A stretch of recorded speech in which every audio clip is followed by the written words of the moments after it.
been a minute, yeah. Why am I so excited to report bad news?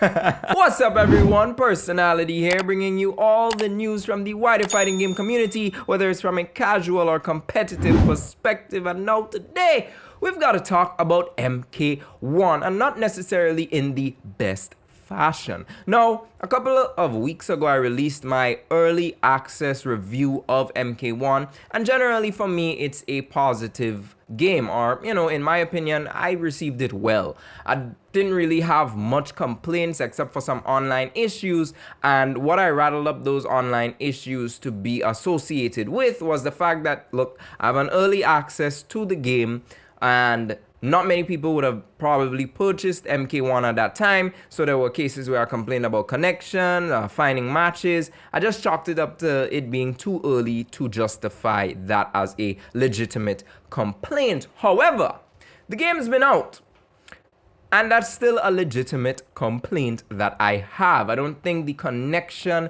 to other players is as fast as it can be. Then there's the weird decision that NRS made by saying that if you choose to disconnect from a match upon, getting a match, you, as the person disconnected, it will affect your ranking, and it's basically a penalty for choosing to not want to fight somebody who may have 300 ping and the Wi-Fi connection is just showing that, these people are not serious about playing online. I mean, but at the sake of your sanity, if you do see that level of ping, and then on top of that, the person is on Wi-Fi, please decline it. There's no amount of ranking that you could keep, even if you want to say that, oh, I wanted to have that perfect record, forget it. Trust me, it's not worth it. The amount of tilt you get from bad connection fights is worse than just, seeing a little stain on your record. But that isn't the only issue facing MK1. One of the major issues that caused this whole talk about the various issues of MK1 to be even, wider understood was Tweedy's video explaining the player one advantage. So I'm just gonna roll the clip of him showing that he's capable of doing the full Sub-Zero combo when he's player one, but the moment he switches over to player two, there seems to be an issue. Some people have said that the gravity around player one is much heavier, or it's calculated differently, so that's why these combos are dropping. Now, this is a big concern, but I'll link the full video down below so you can see the entire explanation of it and get a better understanding. But the reason why this is so concerning, as I was previously stating, is that this is not just local play. This is affecting people online. Some people have the ability where they could practice forever. They go on to the online arena, and it is impossible for them to do the very things that they've been labbing for hours. Obviously, execution still plays a role in it, and you've got to know when to do it, but I don't think the execution ceiling of MK1 is that high in comparison to other fighting games. But the whole explanation clearly shows that this is an issue. On top of that, we've still got server issues. I've been matching with friends, and sometimes we have to refresh the room. Way too often we're getting black screens when both of us decided, yes, we want to rematch.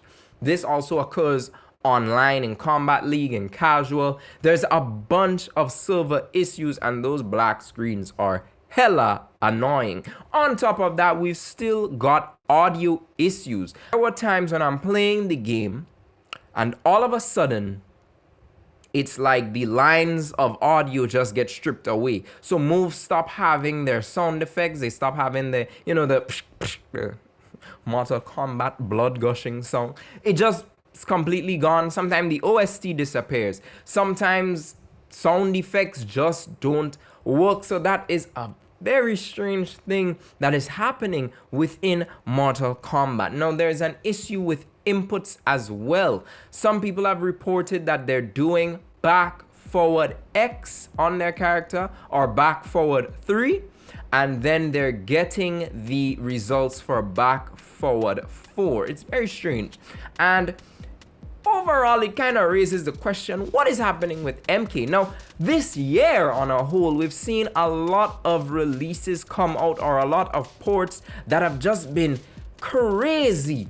in terms of their performance on either various platforms or the way that they were operating on day one. And specifically, even when we still look at MK1, the Nintendo Switch version is just straight up disrespectful that it was even launched. It was even put onto the platform in this manner. Now, many people will attribute, oh, it's just the Switch not being able to keep up and the Switch is just out of date. And while these aspects can affect the way that MK1 performs, definitely not going to take away from performance, the way it looks on Switch, the way it operates on Switch, the amount of bugs that are present in the Switch version is inexcusable, and it should not be attributed only to the Nintendo Switch console. NRS has released a bad product on Nintendo Switch, hands down. I think the other platforms generally have, received it a bit better. I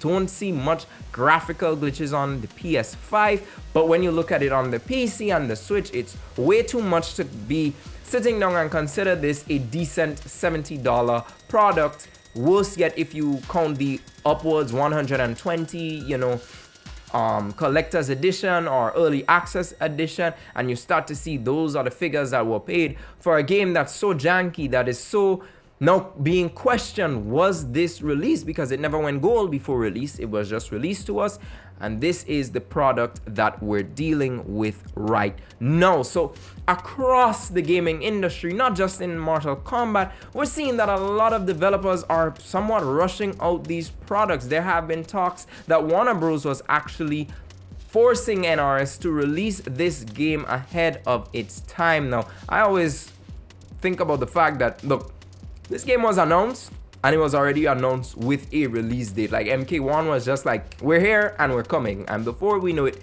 it's here and it's somewhat in a disastrous state. But I asked you guys, how you feeling about MK so far? You've been giving me some feedback, but I'd like to know below, what are some other glitches, or what has been the most jarring things you've encountered since playing MK1? Comment below, let me know what's happening. But until then, I'll see you guys in the next video, and as always, stay gaming.